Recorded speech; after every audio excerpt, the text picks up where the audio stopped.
So hello everyone, তো আজকে হচ্ছে ইতু পুজো।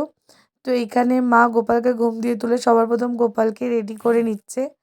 তো ব্লগটা বেশি বড় হবে না, ছোটই হবে। তো প্লিজ সবাই একটু দেখো। তো এখানে দেখো মা সব কিছু কেটে কুটে নিচ্ছে। এখানে ছোটো মামি আমাদের দুজনের ঠাকুর নিয়ে চলে এসছে। 2 সপ্তাহ অবধি তো মামি বেচারার গাছই হয়নি, সব চড়াই পাখিতে নিয়ে গেছে। যাই হোক, কোন রূপে কে আসে বোঝা মুশকিল, হয়তো চড়াই পাখি রূপেই ইঁদু ঠাকুর এসছে।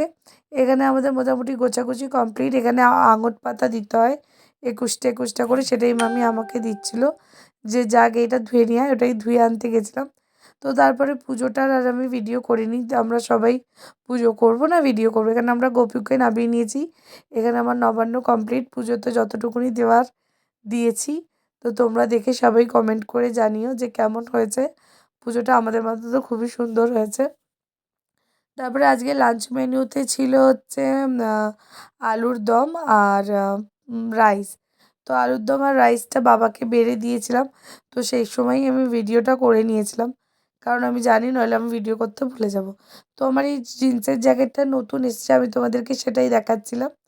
এই জিন্সের জ্যাকেটটা পরে গেলাম আর এই নতুন জামাটা পরে গেছিলাম, কারণ আমার কাছে কাঁচা কিছু ছিল না এই মুহূর্তে, আর নতুন এটাই ছিল পরিষ্কার। এটা পরেই ঠাকুরকে দিতে গেলাম। এটা মাকে বলে আসলাম, মা আর বছরে আবার এসো, সবাই যেন এইভাবেই আমরা হাসি মুখে আনন্দ করে প্রত্যেকটা বছর তোমাকে করতে পারি। তো কিছু আশার কথা ছিল, মাকে সেগুলো শেয়ার করলাম। তো চলো আজকের ব্লগটা আর বেশি বড় করব না, এইটুকুই। তারপর সন্ধ্যাবেলায় এনারা প্রসাদ খেতে এসেছিলো, মাসি এসেছিলো, এই ম্যাডাম এসেছিলো। আর এখানে আমার বাবার কাজ আমার বাবা করছে, লিওদেরকে খাওয়ানো।